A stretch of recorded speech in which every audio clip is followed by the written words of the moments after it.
Hey my lovelies, it's Mitch here. I'm just coming on to do this Wednesday's Facebook card reveals for you all.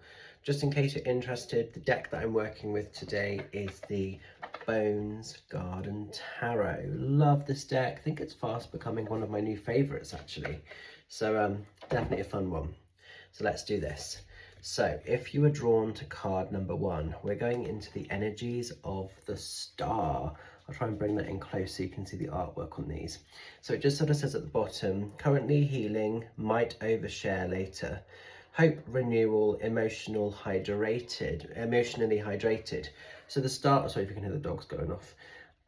Like, don't get me started on the bloody dogs. So the star is about hopes, dreams, wishes, realizations of goals. It is deep healing, but it's transformation. It's going through the shadow, but really seeing the illumination, that place of magic, that place of hope, that place of wonder. You know, physically, stars can't shine without darkness. We can't see them, we can't recognize them unless we go into the dark. So sometimes we have to go into the place of vulnerability. Sometimes we have to go into that deep sort of wound, that shadow. But that's sometimes where we make the most sense of life, you know. So it is about everything sort of starting to become known, understood, and it is a real transformative time when the star shows. The star is about not giving up on hopes, dreams, wishes, but it's also having this permission being granted. You know, often when we make a wish or a manifestation or an intention, we're wishing upon a star, and that's really what this is. It's giving yourself the gift of life. It's giving yourself the gift of permission to live, to have these great and weird, wonderful things that you want to have, you know. So it is definitely a time for sort of great energy to sort of show up, to come in, to come good. If you have been battling and if you've been feeling like everything is very unavailable, you may start to see some sort of gear shift. You may start to find that stuff happens quite quickly, because once you give yourself permission to receive, it's surprising what can kind of come in, what can manifest with the star energy. It's interesting that she's wearing a dress in this version, because in most pictations of the star she's naked, and it's like exposing, it's revealing the truth, the rawness of who we are, and really being, you know, at peace with the core energy of our own spirit. And when we get to that stage of living, that's when the real beauty, that's when the real magic happens, because we're giving ourselves that gift to receive. So, you know and trust, you're where you're meant to be. Things are going to start to materialize, things are going to start to come good. Definitely give yourself permission to have these experiences and dream big. Go after the things that you feel could be a bit impossible, because who's to say that it can't happen?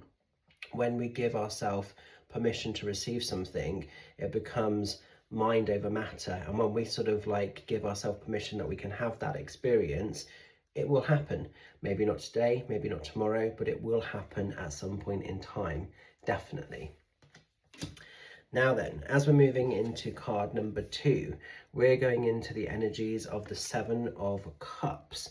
I'll try and bring that in close. And it just sort of says here, everything looks possible, nothing feels clear.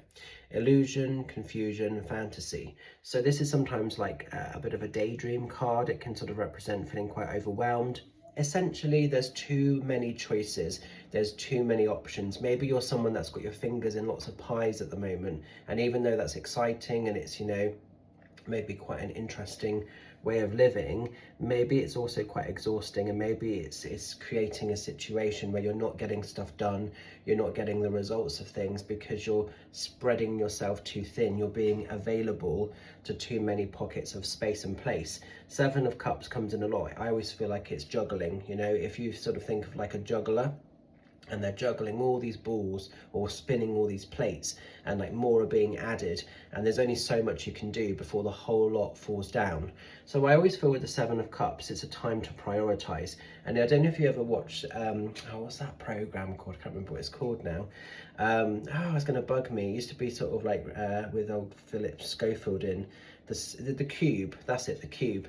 I think it's called the Cube or the Square, something like that. But like in a lot of the games you could simplify, couldn't you, if you've watched it, and they would make it a bit more easy. And that's basically what we've got to do with this card. We've got to simplify. So when it comes in, when we're spinning these cups and we're feeling overwhelmed by the choices, the actions, the decisions, the responsibilities that we're carrying, simplify. So instead of having 7 of those cups we've got to give our energy to, of the 7 cups, which are most important, which need most of your energy, and what can you let go of, what can you sort of reframe, what can you maybe bring back in at a later point once you've got other stuff in place. So maybe you're just going through a stage of life where you need to simplify a few things at the moment, and sort of not make it too complex or too complicated. And sometimes within that, we have to say no to people, circumstances or situations. And it's absolutely fine, it's absolutely okay to say, no, I can't do that at this time, or I can't be available for that at this particular sort of time period.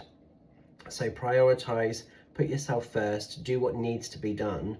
And I think, you know, the illusion, the confusion, the fantasy, the daydream stuff will stop, and it will become a bit more practical. It will become a bit more grounded. It'll become a bit more centered in terms of what you're about, what you're doing, and where you're going moving forward. So maybe it's just been feeling quite an emotionally like turbulent time, being that it comes in from the cup energy.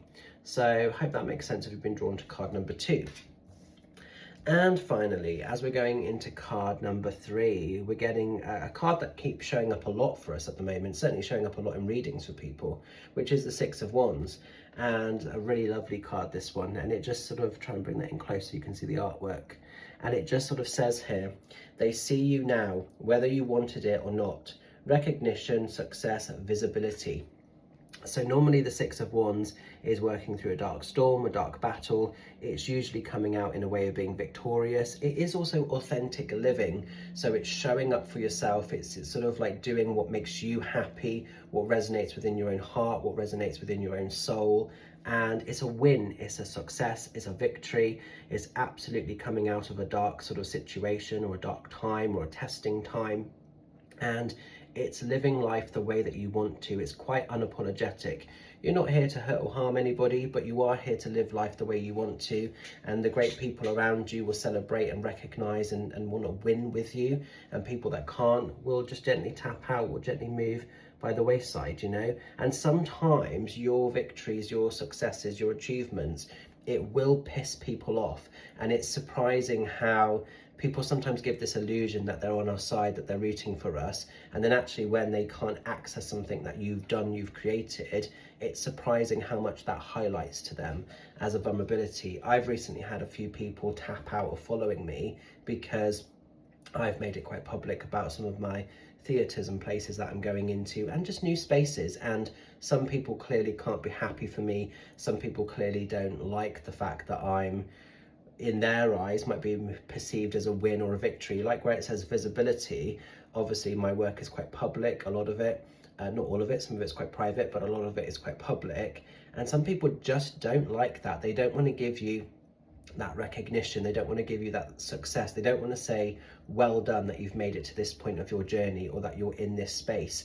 They want to huff and puff, they want to resent you because they're not there themselves. And perhaps they thought by tagging along with you they would get to that point, and then they've realized, oh, actually I haven't. And yeah, there's a few people that have recently tapped away from me, which is fine. We're all on a path, we're all on a journey. I think it's sad those people can't say, well done Mitch, you've worked your arse off to get to those places. But whatever, isn't it really? I'm still going to show up, I'm still going to do me. And that's what the 6 of Wands is about. So for you guys, it's showing up for yourself, doing you. Whether you're liked or disliked, doesn't matter. That's none of your business. You're showing up for you for the reasons that you need to. So celebrate the wins, the victories, be fucking fabulous, because that's definitely what this card recognizes and wants to suggest for you guys. So gonna leave it with you. Hope you can make a bit of sense of the messages. Well, what do I need to let you know about? A couple of cheeky shouts. Tomorrow, so Thursday, I'm gonna be over at Theodoria's Cafe, doing a lovely intimate evening of mediumship. I'm very excited actually for it. It's lovely to do the bigger sort of dems, but it's always nice to do the more intimate evenings. So that's going to be, I think, a first time for me at this venue doing a demo. So that's going to be really great fun. So looking forward to that. And then on Saturday, I'm going to be over in Carpaint Noctem in Frome, doing a sold out day of private one-to-one readings. Very excited about that. And then on the Sunday, I'm having a bit of a rest and a chill, and I'm going off to London to see my partner's family. And I'm doing Zooms periodically throughout the week. So lots of great stuff happening. So going to leave the messages with you. I really hope they make a bit of sense. Keep shining bright, keep vibing high. Thank you again for everybody that continues to support and believe in my work, and for the people that do want to come and see me in the theatres. It means a lot, so thank you very much. And yeah, I'll catch up very soon. Take care, have a beautiful week ahead, and what's left of it, and I will see some of you lovelies very soon. Bye for now.